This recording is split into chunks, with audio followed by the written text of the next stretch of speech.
Well, what do we have here today? I thought I'd go somewhere different in this particular instance because I have two rums in front of me, which are pretty much on sale everywhere in Germany, usually in Aldi or Lidl or Rewe or whatever. You know, there's always these supermarket rums that you find everywhere. In the UK, it would be Tesco or Waitrose or wherever. But the fact of the matter is that this stuff is cheap, it's plentiful, it's available, and we don't know fuck all about it. Either one of these two, right? And I'm going to do them together because they're pretty much almost twins.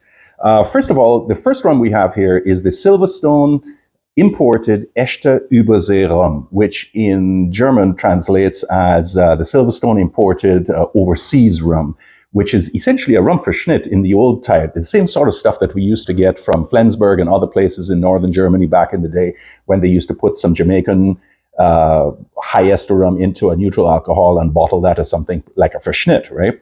The other one is very similar. This is called the Montajo Echte Übersee rum, same sort of translation. And they are actually two separate companies. So the first one is being made by, in theory, a place called the Silverstone Distillery, which is not a distillery.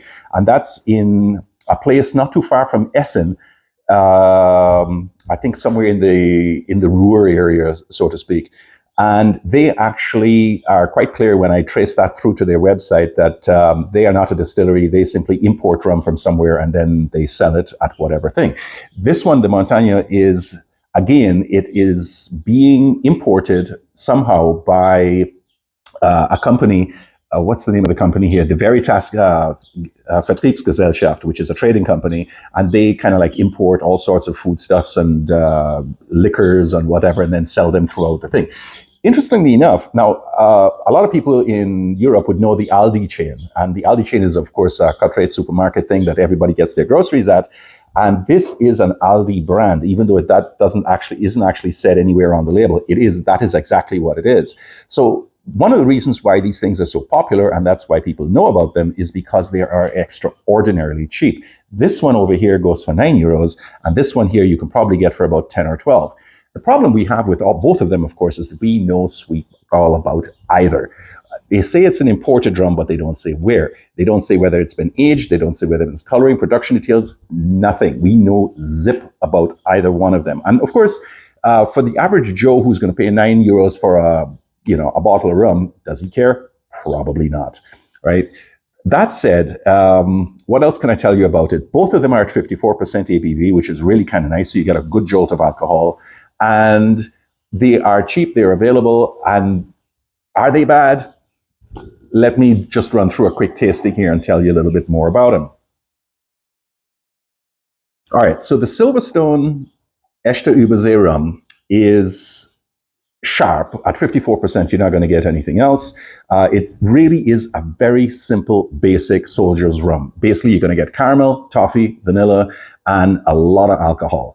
It's really quite strong. It's ethanol plus a little bit of stuff. The question then is it neutral alcohol that's got additives, or is it something that's actually been barrel aged? For that price, for €9, I'm going to tell you that this is, in my humble estimation, well, not so humble, this is essentially a verschnitt, exactly the same as they used to do before. So it's neutral alcohol that's got a little bit of additives for taste. It doesn't taste all that sweet.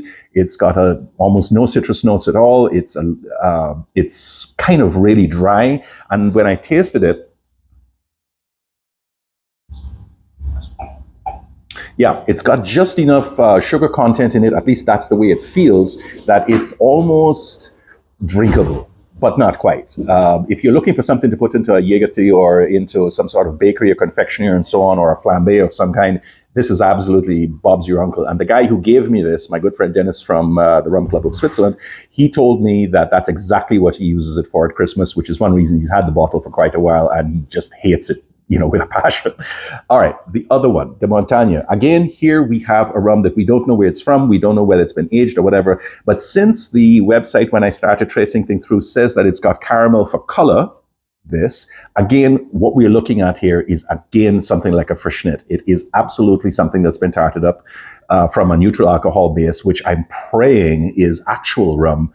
But since it doesn't give you the country of origin, whether it is Panama, the Dominican Republic, or Word in Barbados, which are the usual suspects for serious bulk rum exports. I really couldn't tell you where it's from. And trust me when I tell you, the tasting notes give nothing away there at all either.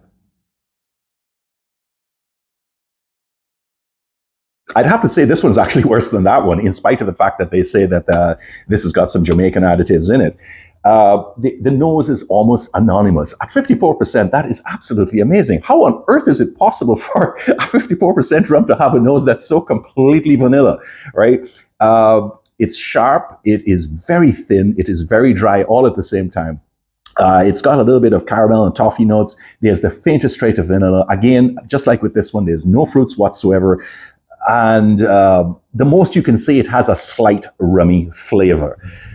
For somebody who simply wants to get drunk, or somebody who just doesn't give a shit, these two rums are actually really kind of the bee's knees. And I'm trying hard not to be negative about stuff, but the truth is I have made a point about negative reviews have to be written and have to be made. So as far as I'm concerned, these are complete crap. Neither of them will score above the midpoint that I have, my self-imposed midpoint of 75 points. And quite frankly, they're about 7 to 72 at best. And that's only because they have a slight bit of flavoring. The thing is, once you start getting into the profiles of either one of them as a taster or as a nose or whatever, all right, gradually, especially when you compare them to, let's say you get a Barbados or a Jamaican or a Guyanese or St. Lucian or a Japanese or whatever, you get something that actually has some chops to it, then the falsity of both of these starts to become completely evident. Something of the thinness, something of the